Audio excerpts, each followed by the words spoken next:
I got to ask, who wins on Sunday? Well, this is what it all boils down to. You know, we finally made it to the finale, and certainly greatly appreciative to have a chance to witness this, and I look forward to Sunday. But look, I'm going with the Kansas City Chiefs, 34-27. I got them winning by a touchdown, and I'm picking them for pretty much all the reasons why we picked them all year. And Patrick Mahomes, he's one of the top athletes in the game, if not one of the best quarterbacks in the game. And it's hard to pick against him. Picking against Patrick right now is like picking against Aaron Rodgers when he was like in his prime. I'm talking about year 3, 4, 5, when, the man could really do no wrong. And that's where I see Patrick in this position right now. And then I think about a couple other things, but mostly, the Steve Spagnuolo and Tom Brady, that battle. Can Tom crack the code? I know Steve has had success against Tom, in the past on multiple occasions and once this season. Can Tom crack the code? Can Tom beat Steve Spagnuolo's defense? And Spags is one of the best coordinators in the game. It's one of the reasons that Andy went and got him. It's a reason why this team is at the top echelon of the league right now and why they win the football games. So, I think my decision right now and what I'm thinking, it's not a hasty decision in terms of why I'm picking the Chiefs. It's the rightful decision. And if Tom can crack that code, then Tom will be victorious. Go ahead. I know you got some. Michael Vick, it's ironic that you said there's one guy you don't bet against in today's National Football League. It's Shannon's guy, my homeboy. And yet, over many years, studying, watching, observing closely Tom Brady, I always say, I've learned the hard way. There's one man in sports I'd never bet against, especially with the stakes highest and pressure greatest, and it's that guy, Thomas Edward Patrick Brady Jr. I think this game is going to be much lower scoring than most people think. I'm going Tampa Bay 23-20. And this game is going to boil down to Brady playing keep away from Mahomes and the Bucs defense playing take away from Mahomes, because this Bucs defense, very quietly, led the whole National Football League in takeaways. That's what they do best. They disrupt.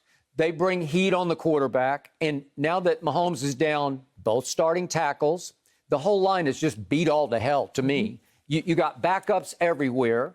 Andy kept saying this week, well, we have our offensive linemen practice at every position so they can mix and match fine. I got that. I'm sure they'll be credible on Sunday night. But you need to be more than credible against JPP. That's what I'm saying. But I think they'll do the best they can with what they have. But it won't be enough, because Vita Vea is back. And he is a force in the middle of that front, and he can just wreck the middle of the pocket. Sue is still, he's not what he used to be, but he's still pretty good, and he'll have 2 or 3 big rushes in the game. And JPP and Shaq Barrett can just fly with force off the edge. And I think Patrick's going to be under more fire than he's ever been, certainly in any playoff game. And I believe that's going to lead to some desperate mistakes. And I think this defense seizes mistakes the way no defense in pro football this year has. So I think they're going to turn it over 3 times. I'm not sure how, maybe via interception, maybe sack fumble, maybe catch fumble. But I think there are going to be 3 turnovers in this game. And I think Brady will not turn the ball over the way he did twice in the third quarter of that November 29th game at Tampa. And he's going to be just vintage, classic, masterpiece Brady, long drives, ball control. They lost the time of possession on November 29th, 37 minutes to 21. You can't do it that way this time with both your safeties iffy to play the game. So if they can keep the ball away from Mahomes, which I think they will, I think you'll see a lower scoring battle. And I think Brady will have his 7th game-winning drive in the fourth quarter at Super Bowls, overtime of Super Bowls, to win his 7th ring with a late field goal, 23-20 Bucs. Well, you make a good point, but here's the thing, Skip. When I look at these teams, I believe Tampa has the better of the 2 running teams. Clyde Edwards-Helaire has had a game here or there, Skip, where he ran the ball, got over 100 yards. He opened against the Texans, ran great. Remember, he went to Buffalo. I think it was a Thursday or something game. He played an unbelievable game. But for the most part, there's a reason they went out and signed Le'Veon Bell. Because for whatever reason, he wasn't being able to get it done consistently. The question is, who is going to be able to run the ball the best? Because at some point in time, Skip, you get a lead, hey, let's run the football. That, even though they didn't run the football last time, Skip, they threw the ball for the first down. Remember Tyreek? They rolled Patrick Mahomes and they threw for it. Yeah, but it was a scramble play. It was a roll. I mean, it was a roll. Yeah, it was a roll. Scramble play. So for me, I'm looking at two things, Mike. Which team can get the ball once they get into the red zone, can cash touchdowns instead of field goals? Kansas City did a great job last 2 weeks ago against Buffalo. Once they got the ball into the red zone, they got the ball in the end zone. But if you look at what Tampa has done against Washington, against New Orleans, against Green Bay, when they got that ball into the red zone, they made them settle for field goals. That's the difference. If Aaron Rodgers cashes one of those, Skip, we might be having a different story. Agreed. So the question is, when either team gets into the red zone, who's going to bolt their back the stiffest and says, okay, you either get 3 or you get nothing, but you're not getting the ball in the end zone. And also, Shaq Barrett and JPP. You got to block them, Skip. It's simple as that. Because if they can get home with 4 without sacrificing that back end, it's going to be a long day for Kansas City. But I got the Chiefs winning 38-34 because I believe it's going to be a shootout because I don't love either defense. I think that they're solid. They can make plays in timely situations. But I think with the momentum, Skip, because what happens in a game like this, a team will score, and then somebody go 3 and out, and the momentum will swing, and then you'll run off 10, 14 points, 17 points, and then the other team will get the momentum, and they'll run off some points. And so I think that's what's going to happen. I think it's going to be a very, very high-scoring game. I believe both guys are going to go over 300-plus yards passing. I know, Skip, you don't believe that. I do not. But I believe both guys are going over 300. Just keep an eye out on Kansas City's pace of play, opening up the game. Like, if you think that Andy's going – no, he probably no huddle. Allow Patrick to just sit in that pocket and have call plays, so he just sitting and got long developing routes. Oh, he gonna put him on the move. Mistaken. He gonna put him on the move. Guys are gonna be on the move. It's gonna especially be early. Misdirection. Man, trust me, he knows how to negate pressure. The one thing we always talked about is negating pressure and how to take it away. Now, I won't sit here and talk about what the game plan could be, because I know both teams may be watching. We want this to be equal and fair and square. Yeah. Even Steven all across the board. But the man know how to negate pressure. I'm not saying that the Tampa Bay Buccaneers don't know how to do the same on the other side. But, I think what it's going to all come down to is who get guys moving in space, what defense can run from sideline to sideline, and who can capitalize on third downs on both sides of the ball. Wait, Michael, are you suggesting you have inside information from your former coach, Andy Reid?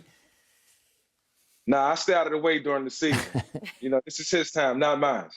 Skip, also, if you look at, we talked about this yesterday, about what Kansas City did to Tampa, is that the pressure that they brought, but they caught them by surprise.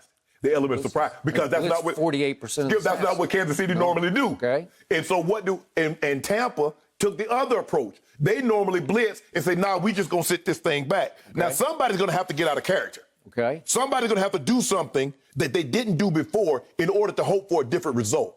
Because Kansas City started out dialing up pressure, and it bothered Tom early. And you heard Cam Jordan. You got to get that pressure early. You got to get people nipping at his feet. Even if you don't get him on the ground, you got to let him know that you're there. Because if he gets comfortable, man, if he put them Ugg shoes on and get that old nice big old house coat on and he get comfortable on you, look out. You're in a heap of trouble. Okay, I also think the Brady offense will play completely out of character and try to catch Kansas City and Spagnuolo by surprise, because what did they do best? It was no risk it, no biscuit. Right. Tom Brady led this league with 36 big-time throws during the regular season. That's 20-plus yard completions. He led this league in the playoffs in 20-plus yard completions. I say they dial it back down. I say Tom will be the driving force to say, let's try to control the ball. We'll take a shot here or there, but let's try to get AB open underneath. Let's try to hit Cameron Brate more. Let's try to hit Mike Evans on shorter routes, on quick turn-in routes. Let's make Leonard Fournette the centerpiece of our game plan. Let's run him more. Let's flip it to him more because he does catch the ball, and he's been coming alive as a receiver for Tom Brady. That's why I'm going to be surprised, Mike, if Spags starts the game off dialing up pressure because the element of surprise is no longer there. Tom Brady and Bruce Arians and Byron Leftwich says, okay, this is what they gave us this time. We didn't anticipate this kind of pressure, but if they do it this time, this is where we're going to go. So they've kind of built their offense around hoping to get pressure early. I'm going to feel it out. And now if I can't get home with 4, I'm going to have no choice but to bring an extra guy. But I'm not going to start off and give Tom Brady, play right into his hands because he's expecting me to come. Once you lose the element of surprise in football, it's over. Okay. Yeah, well, Tom needs to be expecting what he's seen, from previous meetings between him and Spags. That's all I can say. Thank you for watching. You can subscribe here to get the latest from the show, and be sure to check out more of the best clips from Undisputed, or go watch a few other segments from our other shows on FS1.